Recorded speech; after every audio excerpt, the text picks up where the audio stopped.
Hello সবাইকে, কেমন আছো সবাই? আশা করি অনেক ভালো আছো, সুস্থ আছো। আর সবাইকে জানাচ্ছি শুভ সকাল। তো আজকে হচ্ছে রবিবার।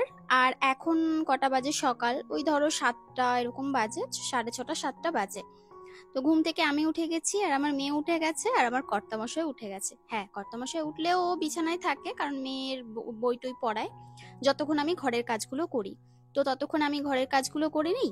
আর ও মেয়েকে পড়াশোনা যেটুকুনি করানোর করিয়ে টরিয়ে দিয়ে তারপরে আমার যখন ওকে ওঠানোর সময় হয় ওকে উঠিয়ে দিই।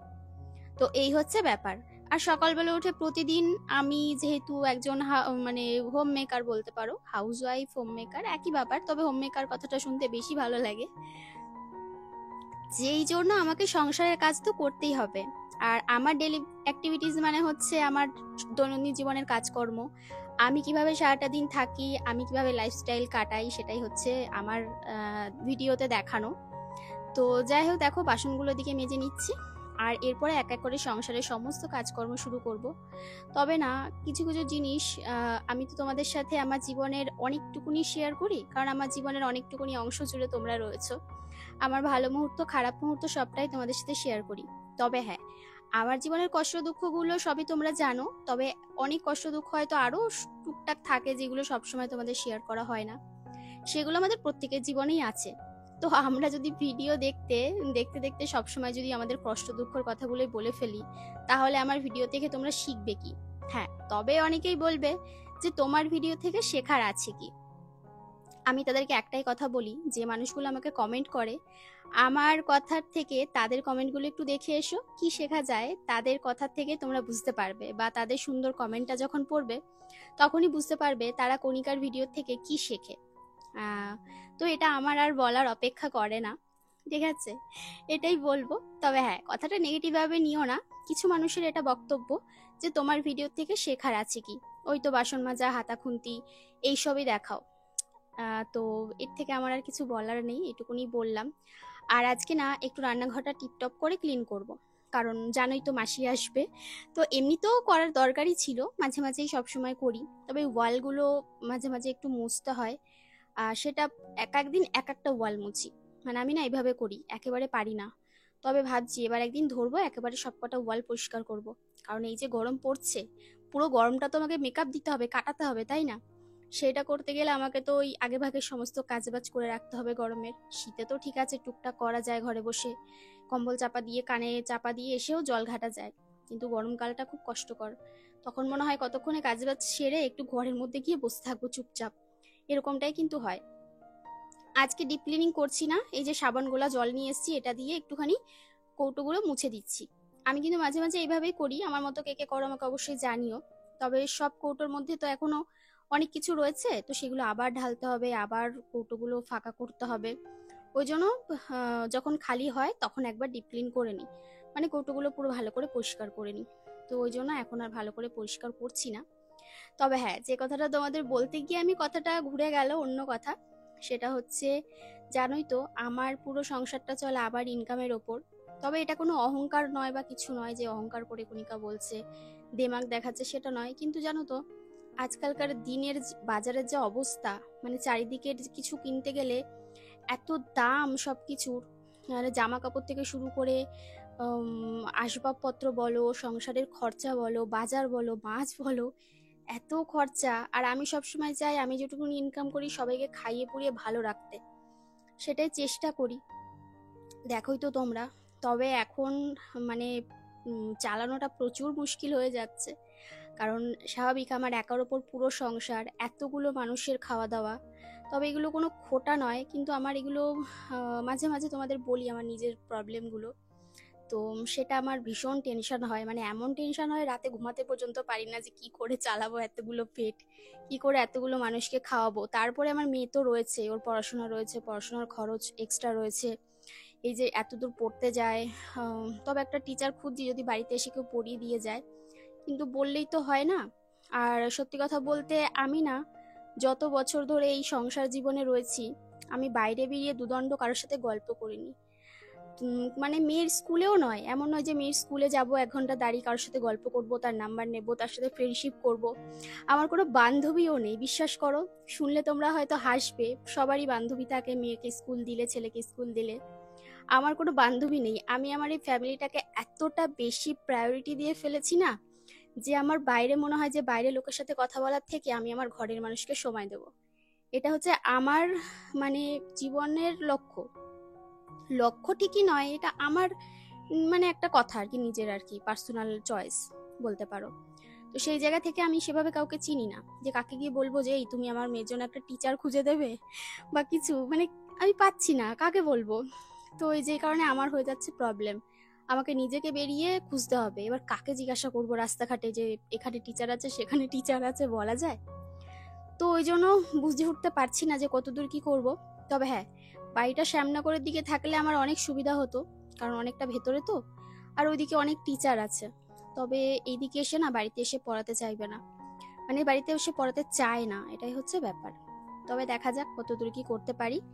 হ্যাঁ, কষ্ট দুঃখ আছে জীবনে, সবার জীবনে আপ অ্যান্ড ডাউন থাকবেই, এটা আমিও জানি। তবে আমি এই জিনিসটাকে ভীষণভাবে মানি যে ভগবান যখন তোমাকে কষ্ট দেয়, তখন সেই কষ্ট থেকে বেরোনোর রাস্তা ভগবান তোমার আগের থেকেই লিখে রাখে। তাই যখন কোনো প্রবলেম আসে, এখন না আর কষ্ট পাই না, কাঁদি না, কারো কথায় কষ্ট পাই না, কোনো মানুষের কথায় এখন আর কাঁদি না। কেউ যখন মুখের ওপর এসে দুটো বাজে কথা বলে, তাকে একটা উত্তর দেওয়ার মতো এখন কণিকার ক্ষমতা আছে। কেউ যখন কোনো কিছু বলে, আমি এখন মুখের ওপর স্পষ্ট উত্তর দিয়ে দিই। সেটা এই নয় যে ঘরের মানুষ, আমি সবার কথা বলছি, মানে বাইরে কেউ যদি ধরো আমার সাথে কিছু বললো আমাকে, তো আমি এখন আর ওই চুপচাপ থাকি না, কি হবে এই হবে সেই হবে সব ভাবি না, যা হবে হবে। আমাকে বলেছে, আমাকে উত্তর দিতে হবে, আমাকে প্রতিবাদ করতে হবে, এটাই আমি। মানে এখন আমি না, সে 3 বছর আগের যে ছিঁড়ে খাওয়া কণিকার যেরকম ছিল, যে প্রতিবাদ করতে জানতো না নিজের ফ্যামিলিটার জন্য, যে ইনকামটা নষ্ট হয়ে যাবে বলে, এখন আর আমি ভয় পাই না, এখন আর কষ্টও পাই না। যা হবে হবে, এটাই হচ্ছে এখন আমি। এখন আমাকে যদি কেউ দুটো কথা বলতে আসে না, আমি তার দিকে আঙুল তুলে 5টা কথা বলে দিতে পারি, মানে এরকম আমি। তো চলো, অনেক কথা বলে ফেললাম, অনেকগুলো জ্ঞান দিলাম। তবে হ্যাঁ, এটাই সবাইকে বলবো, ওই চুপচাপ থেকে কেঁদে কষ্ট পেয়ে কিচ্ছু হয় না। কেউ যদি তোমাকে আঘাত করে না, তাকে পাল্টা আঘাত করতে শিখতে হবে, যেটা আমি করিনি। তো সেই জায়গা থেকে আমি প্রত্যেকেই বলবো, তোমার যেদিক থেকে জীবনে আঘাত আসুক না কেন, কষ্ট আসুক না কেন, যেখানে তুমি ভুল নও সেখানে প্রতিবাদ করবে 100 বার। তো দেখো, এদিকে আসলাম, আজকে আর জানলাটা খুলিনি, আর এই ঘরটাকে একটু ভালো করে এবার পরিষ্কার করে নিচ্ছি।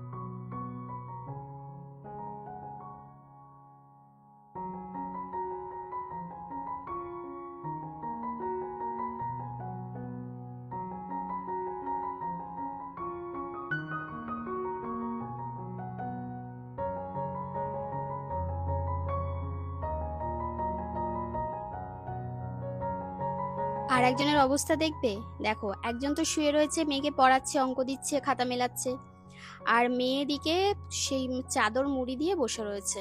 আমি না ঘরের একটা কোনায় একটুখানি ঝুল পড়েছে, তো আমি বললাম জানলার দিকে, তো আমি বললাম দাঁড়া উজ্জ্বল, একটুখানি ওই ঝাঁটাটা বুলিয়ে নিয়ে যাই, না হলে এই ঝুলটা পরে আর আমি ঝাড়তে পারবো না। তো ও বারণ করছে, বলে থাক আর করো না, গায়েটা নোংরা পড়বে। তো আমি বললাম গায়ে নোংরা পড়বে না, একটুখানি ঝুল হয়েছে। তো সেটাকেই আর কি আমি পরিষ্কার করলাম। আর মেয়ে পাখা চালালেই ওর ঠান্ডা লাগে, ওর বাবার আবার হচ্ছে গরম লাগে, মানে এই হচ্ছে সমস্যা।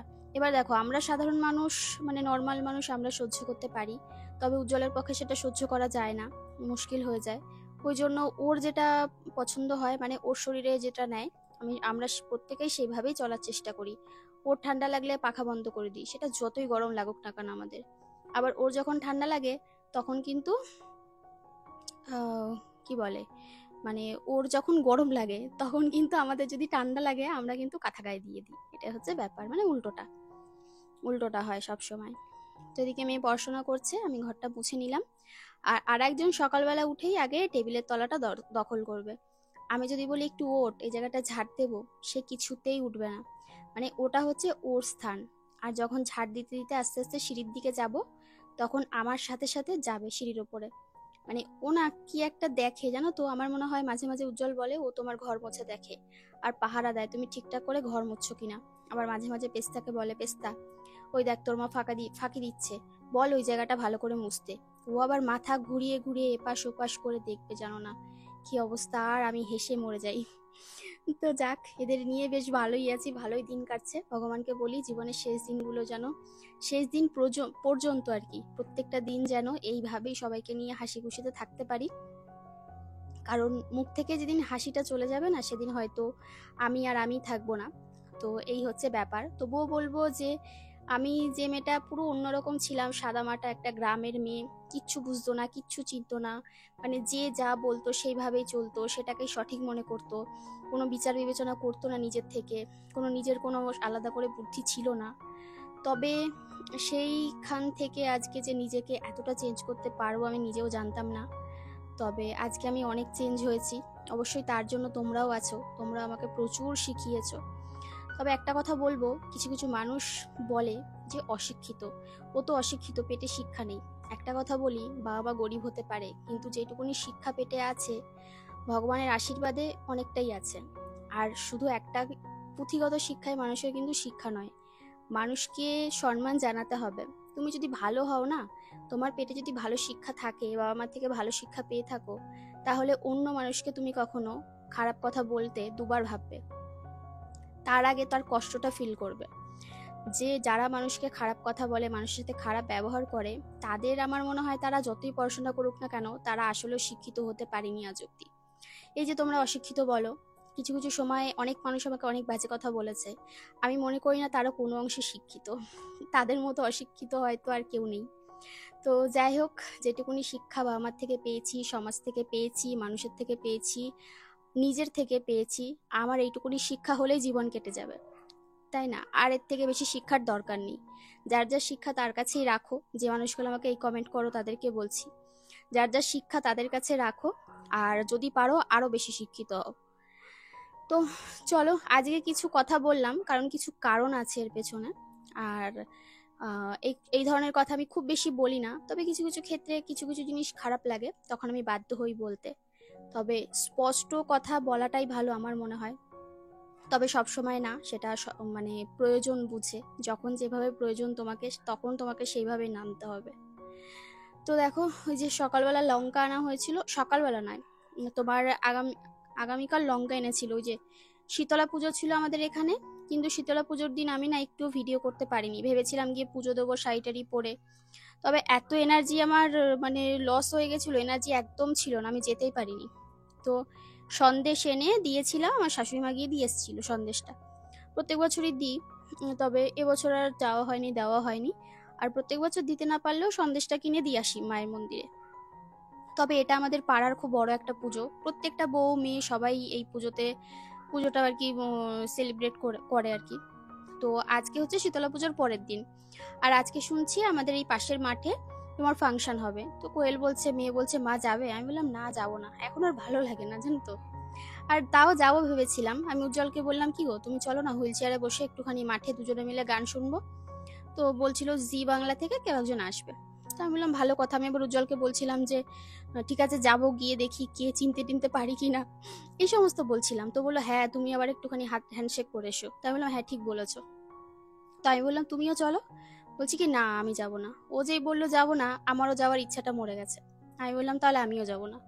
আমি আর যাইনি। সেই ছাদের থেকে একটুখানি জাস্ট তোমাদের দেখাবো বলে ভিডিও করেছিলাম জুম করে, ওইটুকুনি, তাও অনেক রাতে, মানে 10টা 10:30টার সময়। তো এদিকে আমার খাওয়া দাওয়া হয়ে গেছে সকালের, আর স্নানও হয়ে গেছে।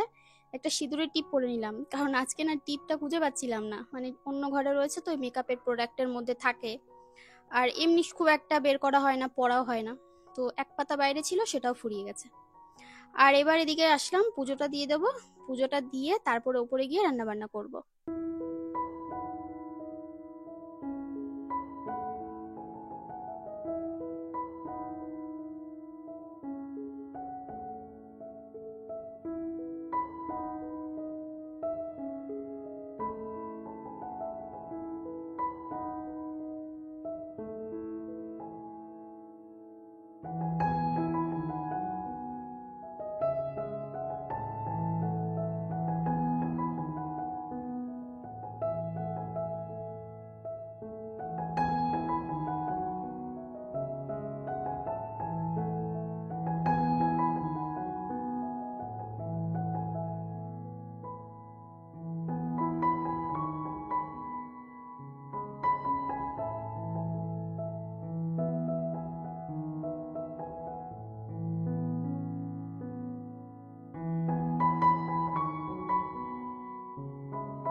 তো দেখো এবার এই যে রান্না করব, রান্নাঘরে এসে ভাত বসিয়ে দিয়েছি আর চিমনিটা চালিয়ে দিলাম, কারণ এখন এই রান্না বান্না করব তো। আর এখন রান্না করবো লাউ। লাউয়ের মধ্যে জিরে, তেজপাতা, কাঁচা লঙ্কা, শুকনো লঙ্কা যা যা ফোড়ন দেয় সব দিয়ে বসিয়ে দেবো। আর এই লাউটা হয়েছিল গাছে, শেষ বেলায় আবার বেশ কটা লাউ দিচ্ছে, তো অনেক কটা লাউ খেলাম। চালের উপরে এখনো বেশ 2-3টে রয়েছে। আর তোমার ওই আগের দিন দেখিয়েছিলাম মুড়ি আনতে গিয়ে একদম টালির সাইড দিয়ে, রাস্তার সাইড দিয়ে ঝুলে ঝুলে পড়েছে কয়েকটা লাউয়ের জালি। সেই জালিগুলোর থেকে কয়েকটা লাউ হয়েছে, মানে কোনোটা একটু বড় হয়ে একটু মানে ওপর দিক থেকে মোটা হয়ে নিচের দিকে শুরু হয়ে ঝুলে পড়েছে, কোনোটা আবার ওপর দিক থেকে শুরু হয়ে নিচের দিক থেকে মোটা হয়ে ঝুলে পড়েছে। মানে ওরা হচ্ছে পূর্ণ হচ্ছে না, বুঝতে পেরেছো, পুষ্ট হচ্ছে না। এখন তো লাউয়ের সিজন বোধহয় চলে গেছে, যে কারণে আর কি সেভাবে হচ্ছে না ভালো। তবে যেটুকুনি হচ্ছে আমাদের খাওয়ার মতো হয়ে গেছে। 4-5টা মানে 3-4টে ওখান থেকে পাড়া হলো, পেরে ওই কাটা হয়েছে, এখন এটাকেই ভাজা করছি। আর অনেকদিন আগে বাজার করেছিলাম, এ মাসে মাছের বাজার আমি একবারই গেছি, একবারই যাওয়া হয়েছে আমাদের আর কি। তারপরে আর বাজারে যাওয়া হয়নি। আর এই দেখো সেই মাছটা, ওই যে বড় একটা মাছ আনা হয়েছিল না, সিলভার কাপ মাছ, আমি যাইনি, মা গেছিল মনে হয়।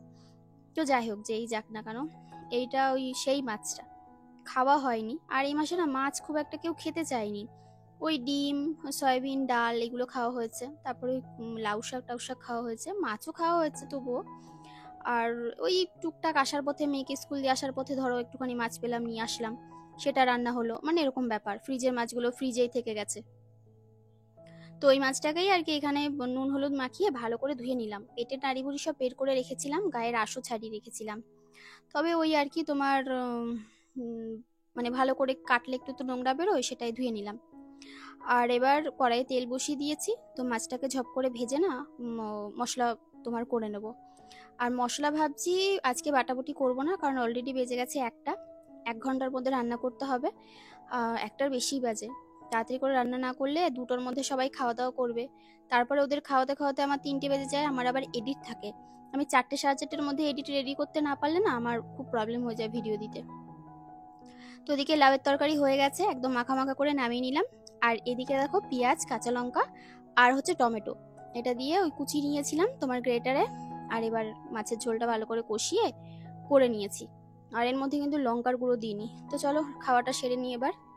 তারপরে রাত্রেবেলা আমাদের এখানে ওই ফাংশন হয়েছিল, জি বাংলা থেকে কে এসেছিল, গান টান করছিল, তো আমি আর যাইনি, উজ্জ্বলকে যেতে বলেছিলাম, ও যায়নি বলে আমিও যাইনি। তো ওই যে বললাম তোমাদের ভিডিও দেখাবো বলে, ভিডিওতে একটুখানি ছাদে এসে ভিডিও করছিলাম একদম পাশের মাঠে। তো এখানে যে গান হচ্ছিল, তবে ওরা সবাই গেছিল, কোয়েল টোয়েল ওরা গেছিল, দাদা নিয়ে গেছিল। আর অনেক লোকই হয়েছিল মোটামুটি। এটা প্রথম বছর হলো আমাদের এখানে শীতলা পুজোতে। আর অন্য বছর সেভাবে হয় না, খিচুড়ি টিচুড়ি প্রসাদ দেয় আর ওই পুজো টুজো করে, পুজো করে, আমরাও যাই, তোমরা দেখো শীতলা পুজোর ভ্লগ অনেক বছর শেয়ার করেছি। তবে এবছরও যাওয়াও হয়নি। আর এখানে যে গান টান হচ্ছিল, তো চলো, তবে যে এসছিল তার আসতে অনেকটা রাত হয়ে গেছিল। আর এখানে লাইভ শো চলছিল, তো বলছিল আর কি ওনারা কোথাও লাইভ শো চলছিল, কোনো টিভিতে বা কোনো চ্যানেলে কোথাও একটা হবে, বা কোনো ইউটিউব চ্যানেলেও হয়তো হতে পারে, তো যেটা শুনলাম। তো চলো সবাই ভালো থেকো, আজকের ব্লগটা এই পর্যন্তই রাখলাম। কেমন লাগলো অবশ্যই কমেন্ট করে জানিও, কমেন্ট করতে ভুলো না। আর কারণ তোমাদের কমেন্ট পড়লে আমার ভীষণ ভালো লাগে। আর যারা চ্যানেলে নতুন সাবস্ক্রাইব করনি তারা সাবস্ক্রাইব করে দিও, ভিডিওটা শেয়ার করতে ভুলো না। টাটা।